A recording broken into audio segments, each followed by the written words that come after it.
რუდოლფ შტაინერი. სახარება იოანესგან მეშვიდე თავი.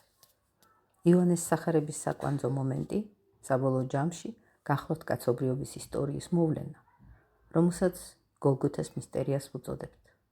ამ მოვლენის ეზოტერული მნიშვნელობის ცდომა იმავდროულად იოანეს სახარების ღრმა აზრის გაგებასაც ნიშნავს. მთელი გოლგოთას მისტერიის ოკულტურად განხილული ცენტრალური მომენტი არის ჯვარცმისის ტუთები, როდესაც მაცხოვარს ჭრილობებიდან სისხლის დის. და აქ უნდა გავიხსენოთ ამ ლექციების მანძილზე არაერთ გზის ნათქვამი, რომ სულიერ სამყაროს ზიარებულთათვის ყოველივე მატერიალურ ნივთიერ ფიზიკური მხოლოდ და მხოლოდ სულიერის გამოცხადება, სულიერის გარე გამოხატულებაა. წარმოვიდგინოთ ფიზიკური მოვლენა, ჯვარცმული ქრისტე იესო და სისხლი მომდინარე მისი ჭრილობებიდან. რაზე მეტყველებს ეს ხატსახე? როგორია მისი სულიერი არსი მათთვის, ვისაც სწორად ესმის გოლგოთას მისტერია. გოლგოთას ფიზიკური მოვლენა გარე გამოსახულებაა იმ სულიერი მოვლენისა მთელი დედამიწის განვითარების ცენტრში რომ დგას. ადამიანი, რომელიც ამ სიტყვებს დღევანდელი მატერიალისტური მსოფლშეწნების სულისკვეთებით აღიქვამს, სიმართლე გითხრათ ბევრს ვერას წარმოიდგენს, რადგან ვერც კი დაუშვებს, რომ მაშინ იმ ერთადერთი მოვლენის ჟამს გოლგოთაზე ფიზიკურად ანალოგიური მოვლენისგან სრულიად განსხვავებული რაღაც მოხდა. გოლგოთას მისტერიამდელ და ყველა მის მომდევნო მიწიერ მოვლენას შორის უზარმაზარი სხვაობაა. თუ კი გსურს ეს ყოველივე დაწვრილებით აღვიბეჭდოთ სამშვინველში, უნდა ვთქვათ შემდეგნაირად. როგორც ცალკეული ადამიანი თუ ცალკეული არსება ფლობს ეთერულ და ასტრალურ სხეულებს, ასევე ყოველი მსოფლიო სხეული არაოდენ ფიზიკური მატერიაა, როგორც ეს ასტრონომებს წარმოუდგენიათ, არამედ ყოველ მსოფლიო სხეულს საკუთარი ეთერული და ასტრალური სხეული აქვს. ამ სხეულებს ფლობს ჩვენი დედამიწაც. ეთერული სხეულის გარეშე იგი ვერ აღმოაცენებდა მცენარეებს, ასტრალური სხეულის გარეშე ვერ აღმოაცენებდა ცხოველებს. დედამიწის ეთერული სხეული რომ წარმოვიდგინოთ, მისი ცენტრი უნდა გავიაზროთ დედამიწის შუაგულში, ანუ სადაც დედამიწის ფიზიკური ცენტრია. დედამიწის მთელი ფიზიკური სხეული მოქცეულია მის ეთერულ სხეულში, რომელსაც თავის მხრივ ასტრალური სხეული გარეშე მოწერს. ნათელმხილველი აკვირდება რა დედამიწის ასტრალურ სხეულს მთელი მისი განვითარების მანძილზე ხედავს, რომ რეალურად ეს ასტრალური და ეთერული სხეულები სახეუცვლელი არ დარჩენილან. დედამიწის ეთერულ ასტრალურმა სხეულმა ცვლილება განიცადა. მოდით ნათლად წარმოვიდგინოთ ეს ყოველივე. დედამიწიდან სულის მიერ გადავინაცვლოთ რომელიმე სხვა ვარსკვლავზე და დავუშვათ, რომ მავანი ნათელმხილველი სხვა ვარსკვლავიდან განჭვრეტს დედამიწას. ეს ნათელმხილველი მსოფლიო სივრცეში მოძრავი ფიზიკური პლანეტის გარდა შენიშნავდა ამ პლანეტის გარემომცველ სინათლის აურას, რაც თავისთავად დედამიწის ასტრალურ და ეთერულ სხეულთა აღქმაზე მეტყველებს. ხოლო თუ კი ნათელმხილველი უფრო დიდხანს დაჰყოფდა ამ უცხო ვარსკვლავზე და ქრისტიანობამდელი დროის დედამიწას და ასევე გოლგოთას მისტერიის მომენტს დააკვირდებოდა, მის თვალწინ გარკვეული ფერების და ფორმების სახით პირველჯერად დედამიწის ასტრალური და ეთერული სხეულები წარმოჩინდებოდნენ. შემდეგ კი იგი დაინახავდა, როგორ იცვალა ფერები განსაზღვრულ მომენტში დედამიწის მთელმა აურამ. რა მომენტია ეს? ლაპარაკია მომენტზე, როდესაც გოლგოთაზე ქრისტე იესოს ჭრილობებიდან სისხლი გადმოიღვარა. ამ მომენტში დედამიწის მთელი სულიერი მიმართებები ფუძით ფუძემდე იცვლება. ზემოთ ითქვა, რომ ის, რასაც ლოგოსს უწოდებთ, არის კრებითობა 6 ელოჰიმისა, რომლებიც თავიანთი სულიერი საბოძვრებით მზესთან შენიფთებულნი, გარეგნულად მზის სხივებად რომ აღიქმება, დედამიწას ამწყალობებდნენ. ესე იგი 6 ელოჰიმი სულიერი საბოძვრით მზესთან შენიფთებულნი ამწყალობებენ დედამიწას. ამრიგად მზის ფიზიკური სინათლე ელოჰიმების, ანუ ლოგოსის სამშვენველის და სულის ფიზიკურ სხეულებს წარმოადგენს. ესე იგი მზის ფიზიკური სინათლე ელოჰიმების, ანუ ლოგოსის სამშვენველის და სულის ფიზიკურ სხეულებს წარმოადგენს. ძალა აქამდე მზიდან დედამიწაზე სინათლის სახით რომ მოედინებოდა, დედამიწას შეუერთდა. ესე იგი, ლოგოსი დედამიწას შეუერთდა და შეცვალა მისი აურა. ახლა სხვა კუთხითაც განვიხილოთ გოლგოთას მისტერია. სხვადასხვა მიმართებით ჩვენ უკვე აღწერეთ ადამიანის და დედამიწის ქმნადობა. ამასთან დაკავშირებით ითქვა, რომ დედამიწამ, ვიდრე დედამიწა გახდებოდა, 3 განსხეულება გაიარა: სატურნის, მზის და მთვარის. მას შესაბამე დედამიწის წინა ინკარნაცია იყო ძველი მთვარე. როდესაც პლანეტა თავის განვითარების მიზანს აღწევს, ეს ადამიანის მიერ ერთ ინკარნაციაში მიღწეული მიზნის ტოლფასი ძალაა. ამ დროს პლანეტა გადადის უხილავ ყოფიერებაში, რომელსაც ქვია პრალაია სანსკრიტზე, და შემდეგ კვლავ ინკარნირდება. სანამ ძველი მთვარიდან დღევანდელ პლანეტად განსხეულდებოდა, ასეთი შუალედური მდგომარეობა ჩვენმა დედამიწამაც გაიარა. გარეგნულად უხილავი, მაგრამ შინაგანად ცოცხალი დედამიწა სულიერი ყოფიერებიდან ამობრწყინდა თავის პირველად მდგომარეობაში, რომელსაც შემდგომ მოჰყვა მისი სხვა მდგომარეობები. გუშინ რომ აღწერეთ. იმ უძველეს ეპოქებში დედამიწა ჯერ კვლავ დაკავშირებული იყო მთელ ჩვენს მზის სისტემასთან. დედამიწა იმდენად დიდი იყო, რომ ავსებდა მთელ სივრცეულს, ჩვენი სისტემის უშორეს ვარსკვლავებამდე. ყველაფერი ერთიან მთელს წარმოადგენდა.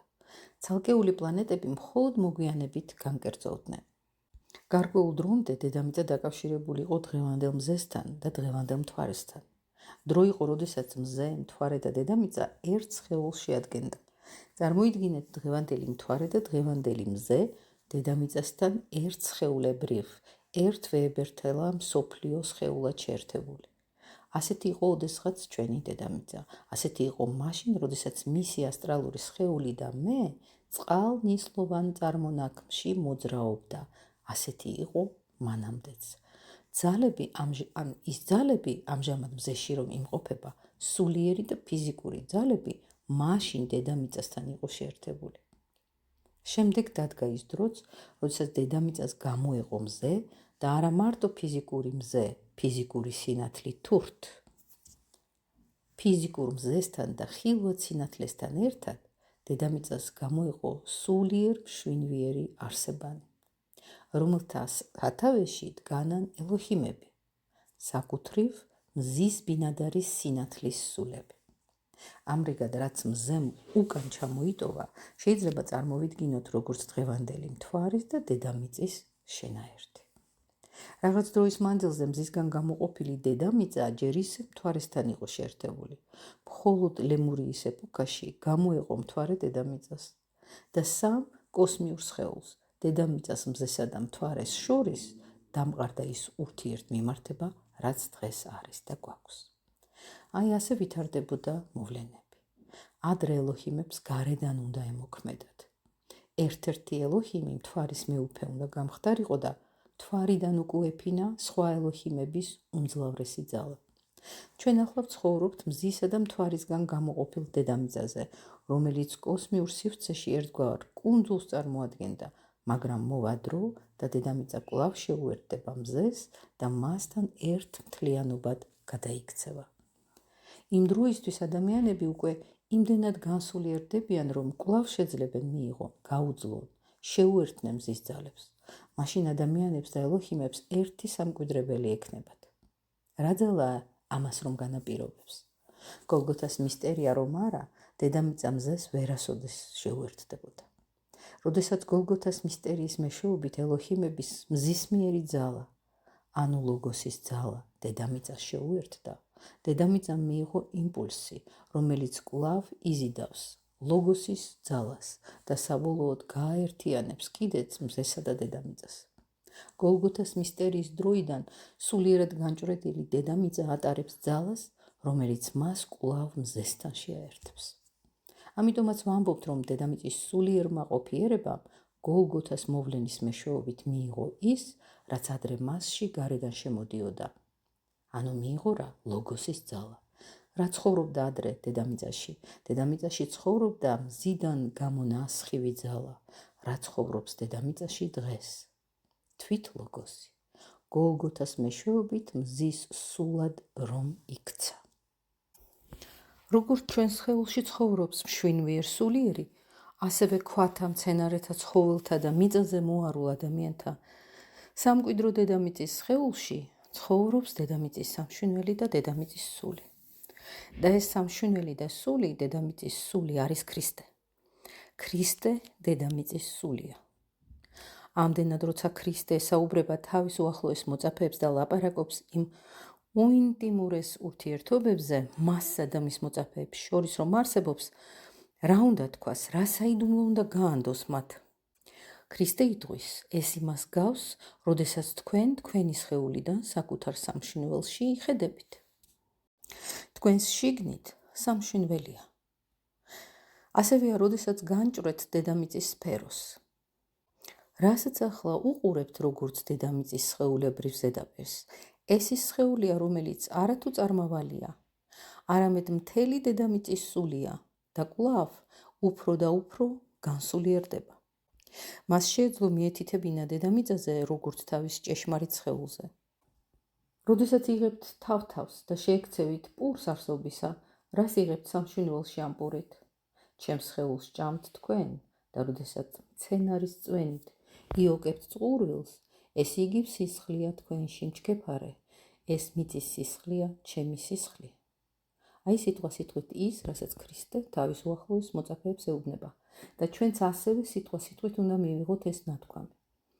როდესაც ქრისტე თავის უახლოეს მოწაფეებს ქრისტიანულ ხელდასხმას უხსნის, იგი წარმოთქვამს საუცხოო სიტყვებს, რომლითაც იუწყება, რომ ერთი მათგანი უღალატებს მას. მე-13 თავის მე-19 მუხლში ნათქვამია: ჩემი პურის მჭამელმა, ჩემზე აღმართა ქუსლი, თვისი. ეს ნათქვამი სიტყვასიტყვით ასე უნდა გავიგოთ. ადამიანი ჭამს მიწიერ პურს და ფეხებით დააბიჯებს მიწაზე. და თუ კი მიწა დედამიწის სული, ანუ ქრისტეს სხეულია, მაშასადამე ადამიანი დაიარება რა მიწაზე მის სხეულს აბიჯებს, ვისი პურითაც იკვებება. როდესაც ვიცით, რომ ქრისტე დედამიწის სულია, ხოლო პური მისი სხეულის ნაწილი, საიდუმლო სერობის იდეა იოანეს სახარების გაგებით, ჩვენთვის განუზომელ სიღრმეებს აღწევს. მიუთითებს რა ამაზე ქრისტე ამბობს, ეს არის ხორცი ჩემი. როგორც ადამიანის სხეულის კუნთები სამშვენველის სხეულს განეკუთვნება, ასევე პური დედამიწის სხეულს, ესე იგი ქრისტეს სხეულს ეკუთვნის. და წვენები, რომლითაც ახსავსია მცენარეები, წვენი, რომელიც ვაზის ლერწებში პულსირებს, ადამიანის სხეულში მჩქეფარე სისხლის მსგავსია. ქრისტე უფლებამოსილია მიუთითოს ამაზე, ეს არის სისხლი ჩემი. მხოლოდ მას, ვისაც არ ესმის, ან არ სურს ამის გაგება, შეუძლია იფიქროს, რომ ამ სავსებით სწორი განმარტებით საიდუმლო სერობას რაღაც აკლდება, რაღაცით იბღალება მისი სიწმინდე, მაგრამ ნამდვილი გამგები იტყვის.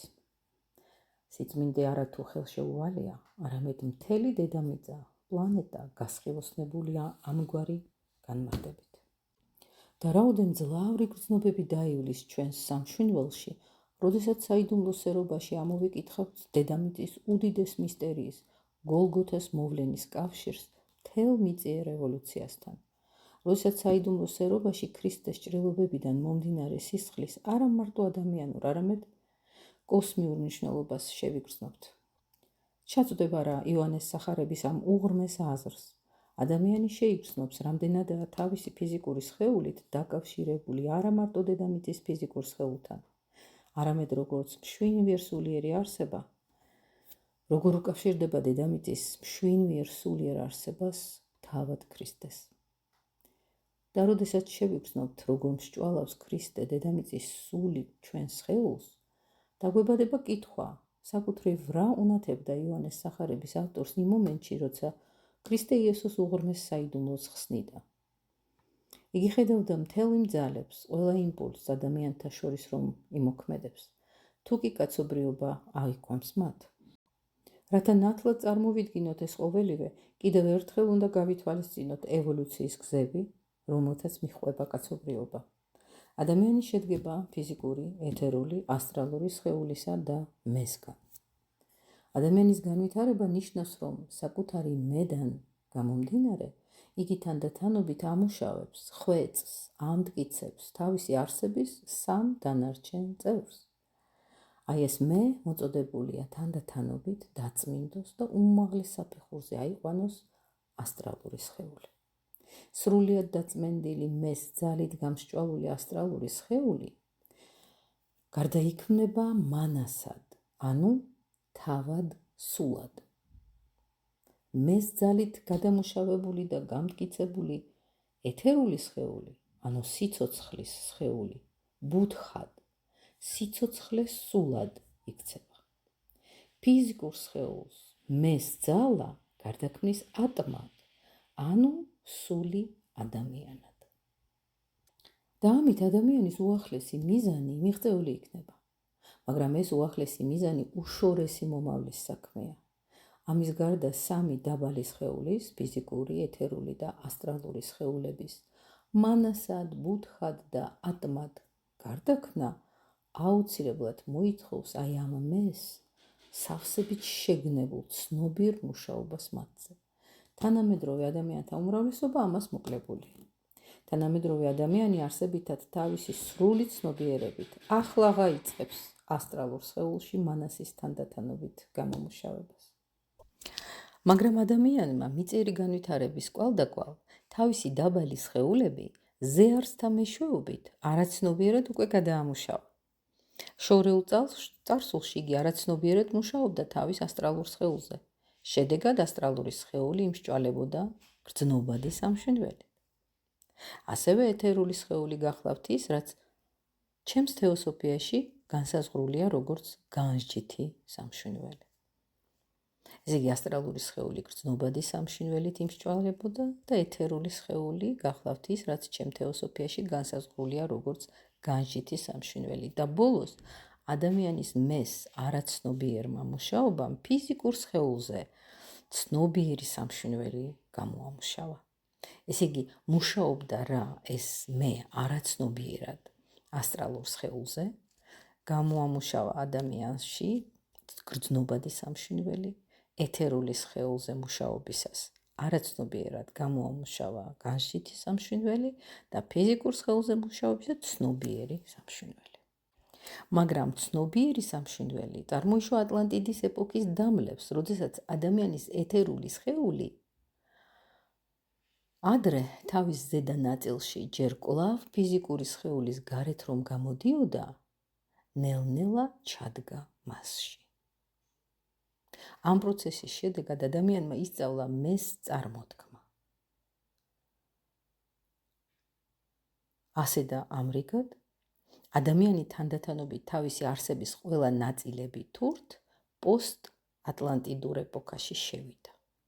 ჩვენი ეპოქის ამოცანაა თანდათანობით ჩავბეჭდოთ, შთავბეჭდოთ მანასი, ანუ თავად სული მასში, რაც ადრე არაცნობიერად იქნა მიღებული. და აი ახლა ხო მთელი იმ ძალებით, რომლებიც ადამიანმა ფიზიკური, ეთერული, ასტრალური სხეულის გრძნობადი სამშვენიველის, განსჯითი სამშვენიველის და ცნობიერი სამშვენიველის ფლობით მოიპოვა, მან უნდა გამოიმუშაოს მანასი, თავად სული, ასევე ბუთხი, სიცოცხლეს სული და თუნდაც ესე იგი მანასი რა არის თავად სული, ბუთხი, სიცოცხლეს სული, აი ამათი თუნდაც მცირე უმნიშვნელო ჩანასახი უნდა გამოიმუშაოს. ჩვენი პოსტ-ატლანტიდური ეპოქის უდიდესი ამოცანა ეს უკვე ადამიანის არსების უმაღლესი წევრების მანასი, თავად სული, ბუთხი, სიცოცხლეს სული და ატმა, სული ადამიანის ცნობიერი განვითარება გახლავთ. და თუმცა საბოლოო მიზანი მხოლოდ შორეულ მომავალში გვესახება, ადამიანი თავისი არსების ამ უმაღლეს წევრებს უკვე დღეს შეგნებულად უნდა ანვითარებდეს. რატომ აქამდე ვერ განავითარა ადამიანმა უმაღლესი წევრები და რით განსხვავდება იგი მომავლის ადამიანისგან? როდესაც უმაღლესი ადამიანი სრულად და სავსებით განვითარდება, მისი ასტრალური სხეული ისეთ სიწმინდეს მიაღწევს, რომ მანასი, ანუ თავად სული გახდება. ასევე მისი ეთერული სხეული იმდენად განიწმინდება, რომ ბუთხი გახდება ბუთხი, ხოლო ფიზიკური სხეული ისე რიგად გარდისახება, რომ როგორც დღეს წარმოადგენს ფიზიკურ სხეულს, ზუსტად ასე სული ადამიანად, ანუ ატმად წარმოჩნდება. ხა ყველაზე დაბალი სხეული ხო ფიზიკური სხეულია და ეს ყველაზე დაბალი სხეულის დასაძლევად უდიდესი ძალა საჭირო, ეს ატმა რომ მივიღოთ. ამიტომაც ფიზიკური სხეულის გარდასახვა ადამიანის ყველაზე დიდ გამარჯვებად უნდა ჩაითვალოს. ყოველივე რაც კი დღეს ადამიანში ჯერ კვლავ ჩანასახის მდგომარეობაშია, ოდესმე სრულ განვითარებას მიაღწევს და ამგვარი გარდასახვისთვის საჭირო ძალას ადამიანში სწორედ ქრისტეს პიროვნებისადმი სწრაფვა, ქრისტეს იმპულსით გამსჭვალვა გაძლიერება აღწევს. რა შედეგი შეიძლება მოჰყვეს იმას, რომ ადამიანმა აქამდე ვერ მოახერხა ასეთი გარდაქმნა. სულის მეცნიერება, სულის მეტყველება სულ უბრალოდ გპასუხობს. იმის გამო, რომ ასტრალური სხეული ჯერ არ დაწმენდილა, ადამიანში მძლავრობს თავკერძობა და ეგოიზმი. იმის გამო, რომ ჯერ არ გამტკიცებულა ეთერული სხეული, შესაძლებელია სიცრუე და ცდომილება, ხოლო ფიზიკური სხეულის მეტი განუმშვალობა ავადმყოფობის და სიკვდილის საძინდარეა. სრულად განვითარებულ თავად სულში, ანუ მანასში, ვერ თავსდება ეგოიზმი. სრულად განვითარებულ სიცოცხლე სულში, ბუდჰი, ვერ იმკვიდრებს სიცრუე და ცდომილება და ასევე სრულად განვითარებულ სული ადამიანში, ატმაში, ესე იგი, სრულად განვითარებულ ფიზიკურ სხეულში ვერ შემოვა ავადმყოფობა და სიკვდილი, არამედ მხოლოდ სიმრთელე და სიჯანსაღი. მაშინ სადამე რას ნიშნავს გამოთქმა ადამიანი ინივთებს ქრისტეს იმპულსს?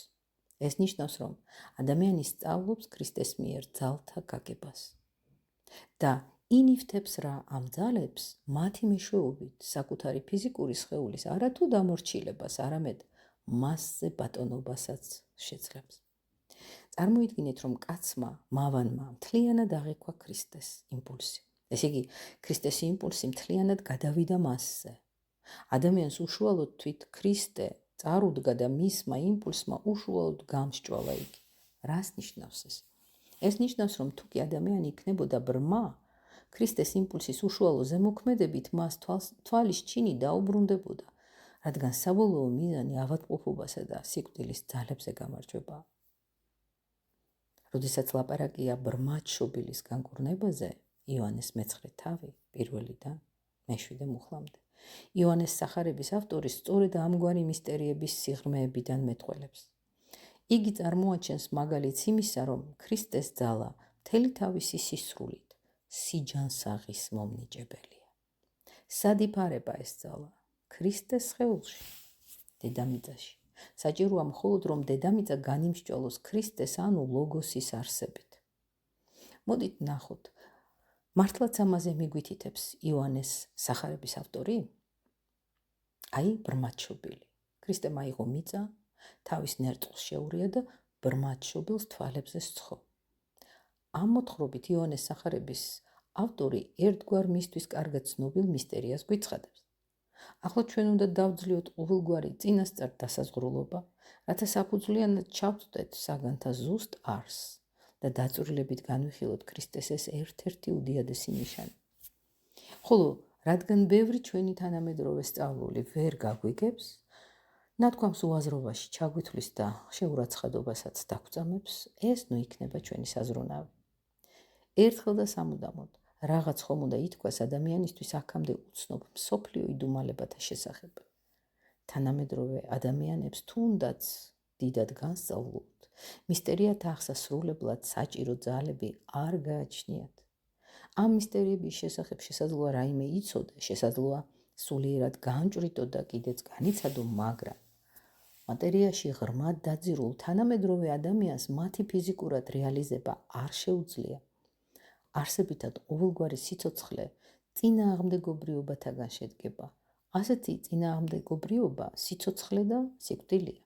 ოკულტისტის შთაბეჭდილების და შეგრძნებისთვის ერთობ უჩვეულო სურათი ცხადდება, როდესაც იგი ერთდროულად განიხილავს გვამს და ცოცხალ ადამიანს. ვიცით, რომ ცოცხალ ცხადიერ ადამიანში ცხოვრობს სამშვენველი და სული, მაგრამ სამშვენველი და სული ვერ ამყარებენ შეგნებულ კავშირს სულიერ სამყაროსთან. სულიერი სამყარო მათი მზერისთვის მიუწვდომელია.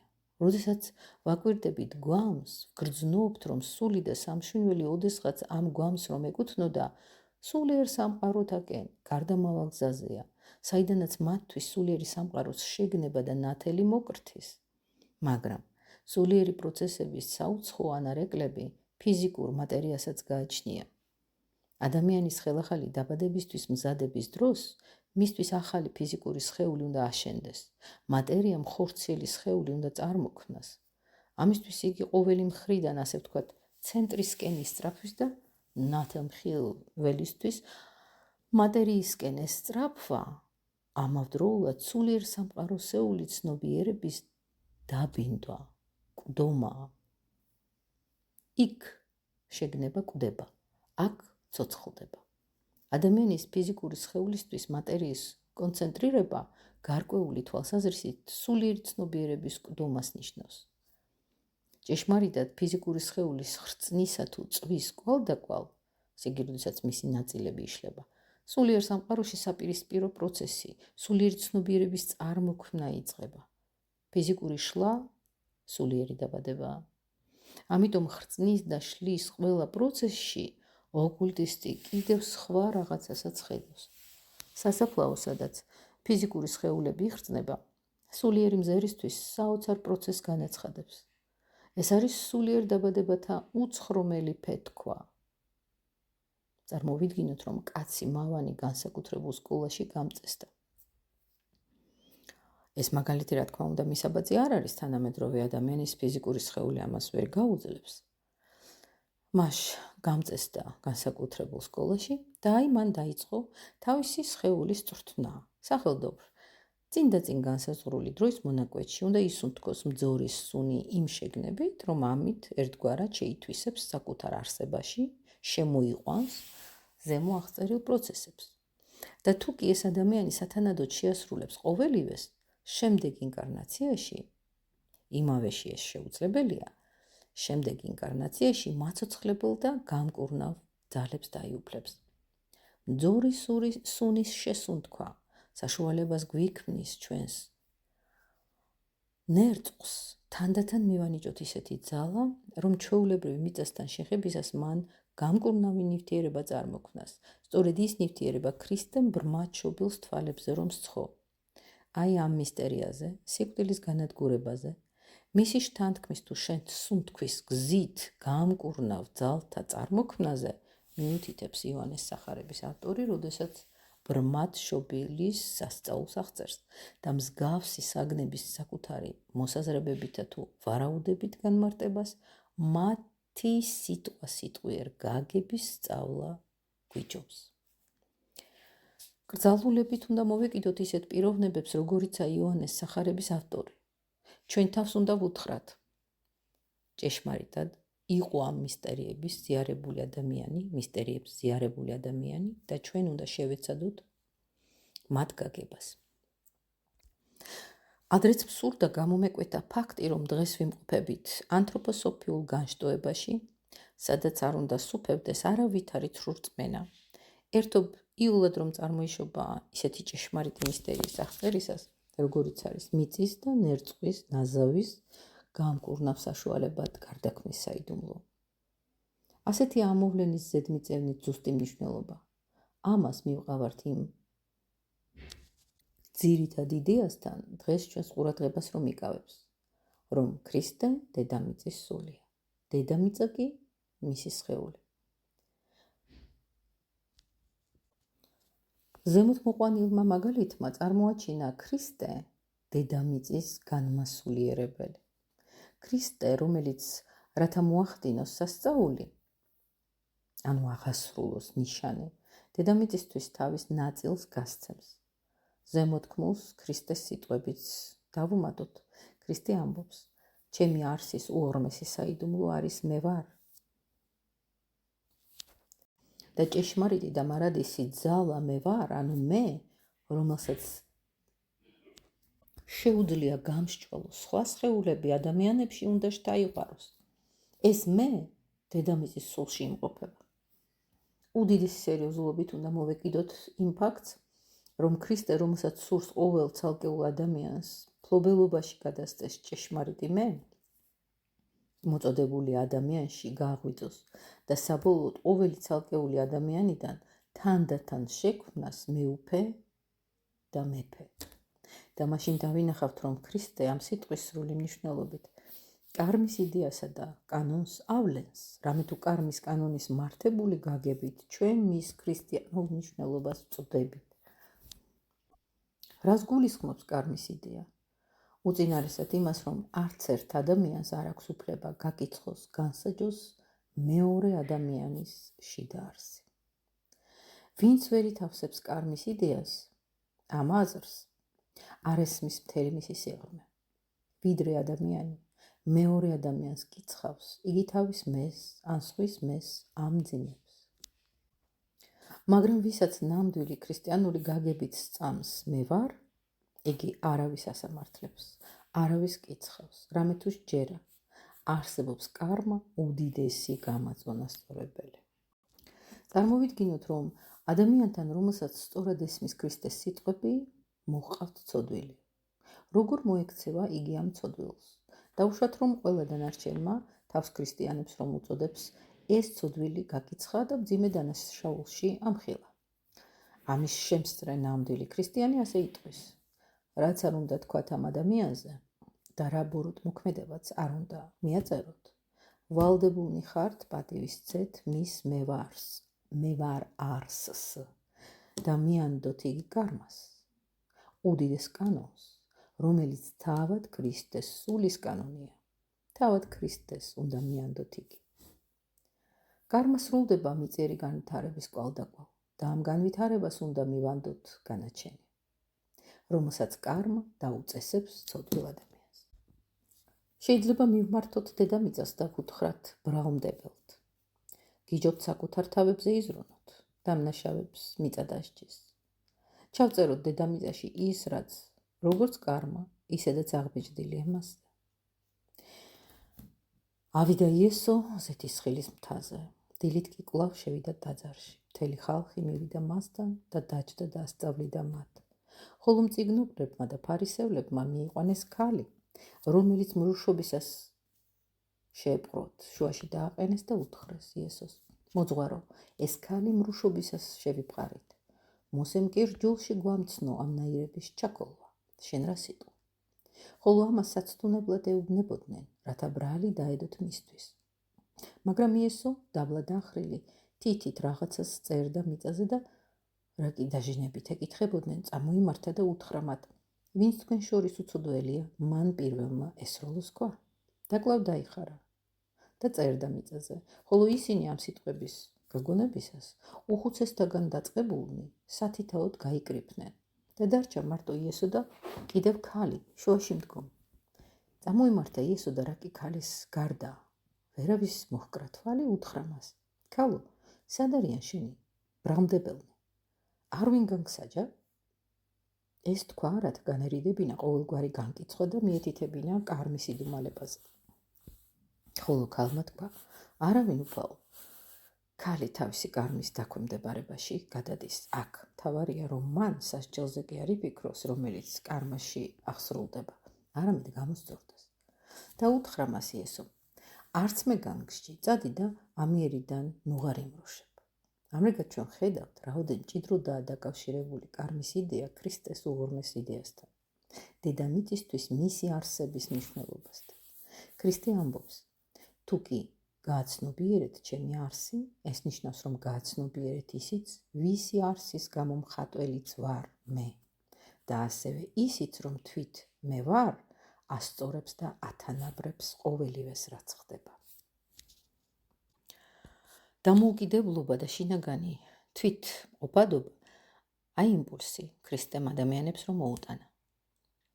დღესდღეობით ადამიანები ჯერ ვერ წვდებიან ჭეშმარიტ შინაგან ქრისტიანობას, მაგრამ როდესაც არსობრივ დაიუფლებენ იმას, რაც იოანეს სახარებაშია მოცემული, ისინი თანდათანობით მასში შთაბეჭდილ იმპულსებსაც აღიქვამენ და მაშინ შორეულ მომავალში ქრისტიანობის იდეალი განხორციელდება. ამრიგად ვხედავთ, როგორ შემოდის პოსტატლანტიდური ეპოქის დედამიწაში უმაღლესი ადამიანის განვითარების პირველი იმპულსი. ხვალ ვილაპარაკებთ ადამიანის განვითარების პირველ იმპულსზე. არა, ბოდიში. ხვალ ვილაპარაკებთ ადამიანის განვითარებაზე პოსტატლანტიკური ეპოქის გამჭოლ ქრისტეს იმპულსთან მიმართებაში, რათა აქედან გამომდინარე წარმოვაჩინოთ, როგორი იქნება ქრისტე მომავალში.